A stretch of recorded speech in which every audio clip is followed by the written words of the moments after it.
wassalamu ala rasulillah la haula wala quwata illa billah amma ba'da.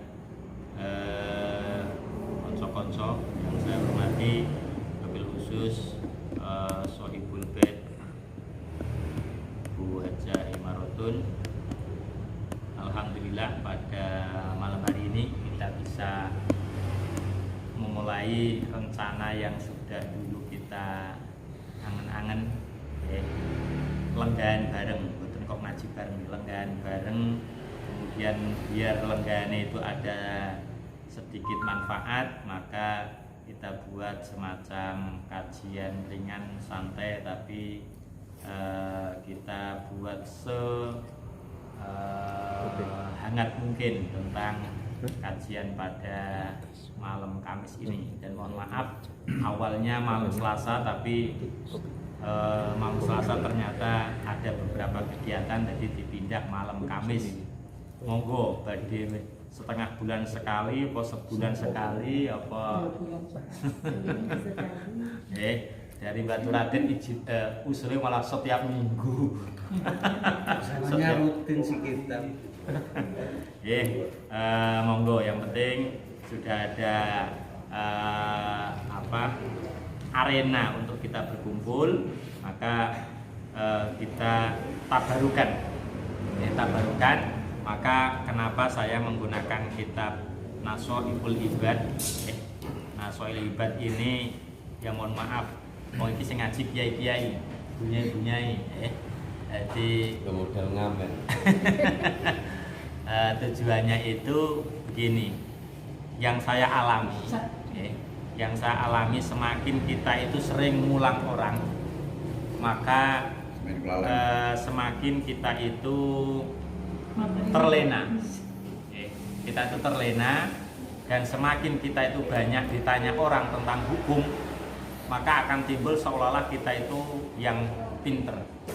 Nah, oleh karenanya kitab Nashohul Ibad ini setidaknya menjadi rem buat kita, sehingga dalam kita itu berdakwah, rasa-rasa yang tadi saya sebutkan ini minimal kita akan menyadari, oh ternyata begini Nashohul Ibad ini. Dan Nashohul Ibad ini adalah sebuah nasihat bukan untuk kita di dunia, tapi adalah nasihat yang kalau dalam istilahnya adalah istidad liyaumil ma'ad, untuk mempersiapkan diri ketika besok kita kembali di hadapan Allah. Ini kitab namanya Nashohul Ibad. Jadi beberapa petuah, beberapa nasihat yang ini untuk kita persiapkan sewaktu-waktu kita itu akan kembali kepada habitat yang asli, yakni di akhirat. Maka kita harus minimal punya modal.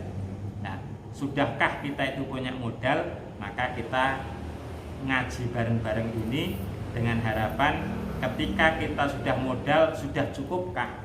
Atau ketika kita belum punya modal, bagaimana modal itu bisa kita cari sesuai dengan profesi masing-masing. Sebab kalau di muqaddimahnya kitab Tanwirul Qulub di dalam bab tasawuf, ternyata yang dinamakan orang itu sudah tingkatan atine bersih, itu ternyata bukan hanya orang yang megang tasbih.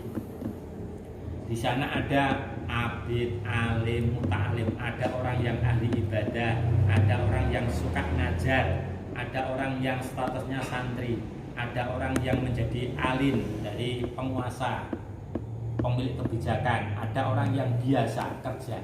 Ini semuanya punya peluang untuk menjadi orang yang dekat dengan Allah. Berarti kesimpulannya, orang yang bisa dekat dengan Allah itu tidak harus sing sarunan, tidak harus serbanan. Berdasi saja.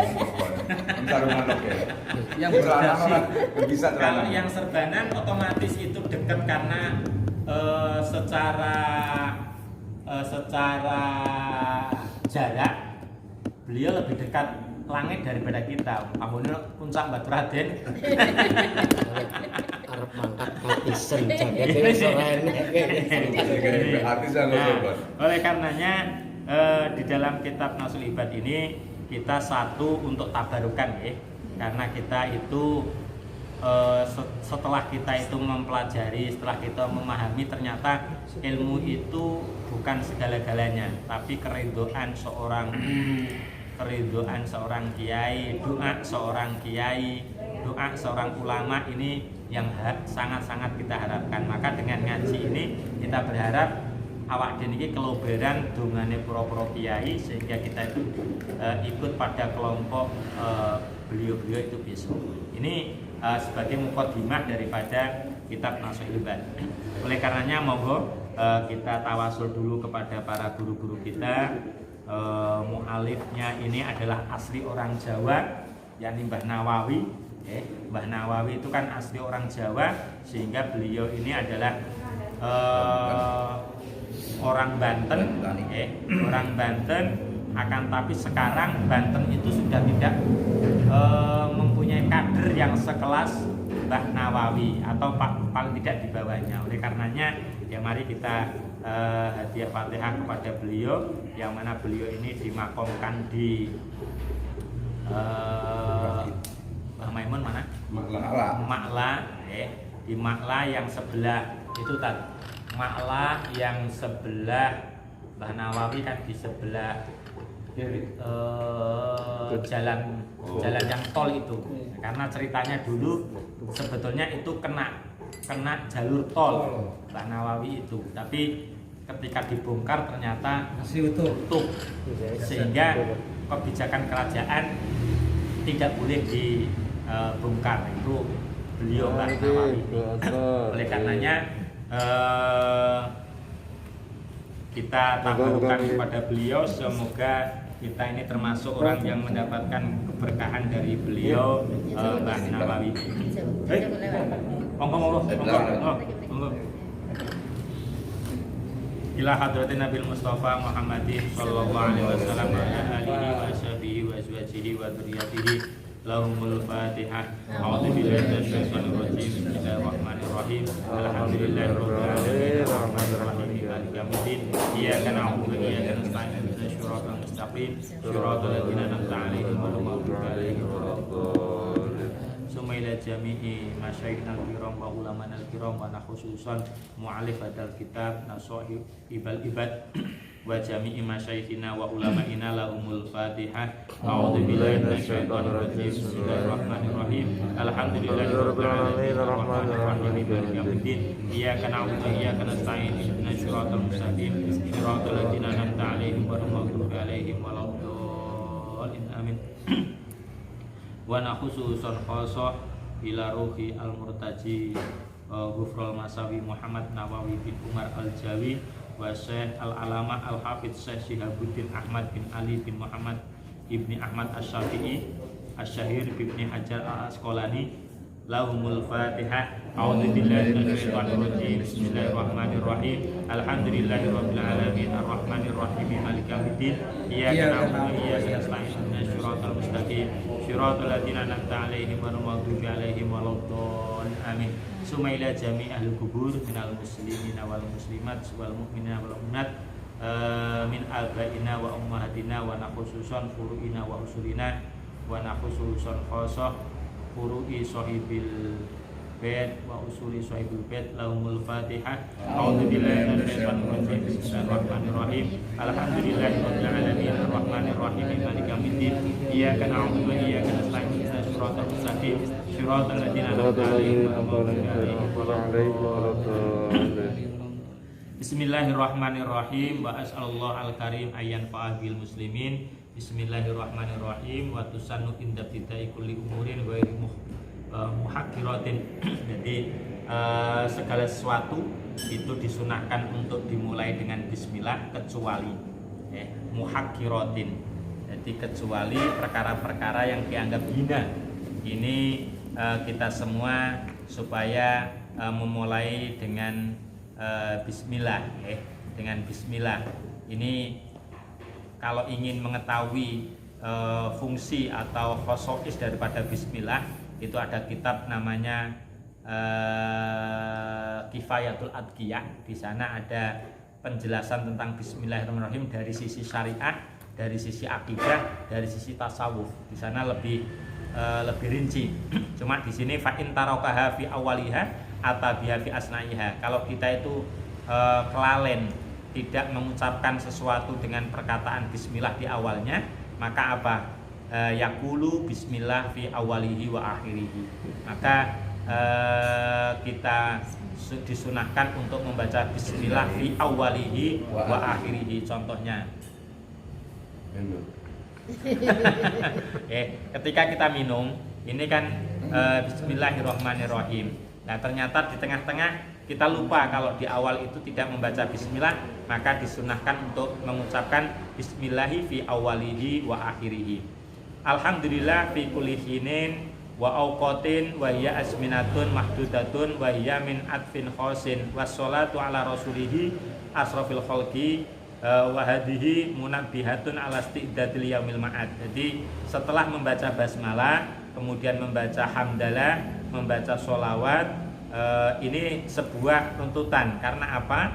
Sholawat itu menjadi miftahu kulli du'ain, kunci daripada diijabainya doa. Maka ciri khas doa itu diijabahi itu kalau dimulai dengan sholawat dan diakhiri dengan sholawat, itu doa. Maka apapun yang kita panjatkan doa itu paling tidak kita mulai dengan sholawat dan diakhiri dengan sholawat. Maka yang lebih utama doa itu paling tidak dimulai dengan ketika kita membaca Allahumma sholli ala sayyidina Muhammad wa ala sayyidina Muhammad, Allahumma inna alhamdulillahirabbil alamin hamdan yuwafi ni'amahu wa yukafi'u mazidah. Ini seolah-olah menjadi kewajiban orang awal berdoa. Itu ada keterangan kitab seperti itu. Kemudian hadhihi munabbihatun ala isti'dadi yaumil ma'ad. Kitab ini dicetak, disusun oleh mu'alifnya Mbah Nawawi adalah munabbihatun, untuk mengingatkan pada kita semua. Kita itu diingatkan ala isti'dadi yaumil ma'ad, dan untuk menyiapkan ketika besok kita itu ditimbali oleh Allah. Jadi kitab ini jero nih. Ini kita makanya sudah saya share kan di grup kitab, sudah saya share secara PDF itu. Itu adalah kitab ini, bagaimana nanti kita bisa beramal, yang amal itu bisa kita buat sangu sewaktu-waktu kita itu dipanggil oleh Allah Subhanahu wa Ta'ala, yang mana kita itu kan sudah diberi ciri-ciri. Ciri-cirinya itu apa? Uban kita. Uban itu kan orang pertama kali yang ubanan itu kan Mbah Ibrahim. Nabi Adam tidak beruban. Kemudian Nabi Idris tidak, Nabi Nuh tidak beruban. Mulai Nabi Ibrahim ini ada uban. Kemudian ketika ada uban satu, Ibrahim tanya, "Mada ya Rob, nopo niki Gusti? Kok enek putih-putih teng rambute kula?" Akhirnya oleh Allah, tanyakan kepada ubanmu sendiri, tanyakan kepada rambutmu. Ketika ditanya, apa jawaban uban? Luar biasa. Jawaban uban itu seketika dia menjawab, "Saya itu yang mengingatkan kamu dengan kematian." Jadi ada uban satu, itu setiap hari sebetulnya uban ini ngomong, kamu dekat dengan mati. Ini kalau ubannya satu. Kalau ubannya dua, berarti pagi dan sore kamu sudah dekat mati. Kamu sudah dekat mati. Ini kalau dua lah. Kalau ubannya sudah maksudnya cepat mati siapa ini? Nah, itu. Maka apa? Kemudian begitu Nabi Ibrahim ini diberi penjelasan oleh Allah tentang uban itu, Masya Allah, Nabi Ibrahim ini kemudian takut dengan kondisinya sendiri. Akan tetapi ketika kita itu ngaji di kitab, kalau nggak salah malah justru di sini atau nanti di kitab komik Tugyan itu ada keistimewaan orang itu yang beruban. Orang yang beruban itu besok malaikat itu malu untuk menghisap orang yang beruban. Bahkan Allah itu akan memberikan warning kepada malaikat, "Hei malaikat, kamu jangan berani-beraninya menghisap orang yang beruban." Tapi dengan catatan ya berubahnya yang yang beriman, ya, yang taat. Pak Ganjar lho. Oh, Pak Ganjar. Oh, Pak Sabar. Lu aku bayi. Iya, Pak Sabar. Semakin nambah tawadu. Iya, Dengan betul. beruban semakin Nah, tambah itu ternyata apa? Itu yang pertama kali beruban itu adalah Nabiuna Ibrahim. Oleh karenanya kalau agama kan melarang, jangan kau cabut uban itu karena uban itu adalah mengingatkanmu supaya kamu itu ingat kepada kematian. Nah, supaya kamu ingat kematian apa? Istiqdad. Bersiap-siap sangune ki apa sing tak nggo mati. Nah, sudah punya sangu apa durung? Ini kan kita diingatkan dengan uban kita. Maka sering-seringlah untuk mengaca. Begitu kita ngaca kan kita kelingan ubanku. Ini berarti ini lah, oleh karenanya ini adalah untuk istiqdad, untuk persiapan kita. Maka kitab ini insya Allah nanti berisi beberapa hal yang menyemangati kita untuk berbuat baik, supaya ini menjadi modal kita besok ketika kita itu sudah dihadapkan oleh Allah Subhanahu wa taala. Kemudian fa inna minha ma yakunu masna wa minha ma yakunu sulasian. Ngomong masna dilirik terus.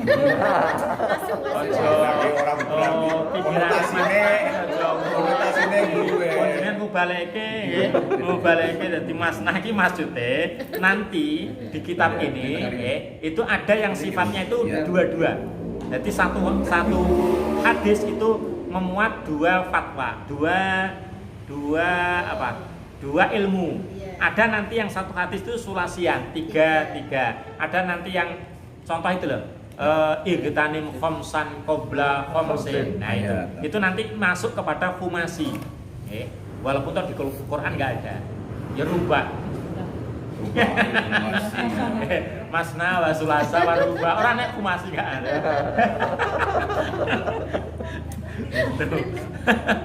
Ini ya, maka nanti akan ada masna, ada sulasian, ada rubaian, ada khumasian, ada sudasian, bahkan sampai nanti ke 10. Nah ini hal-hal yang wa jumlatul maqalat mi'atani wa arba'ata asar.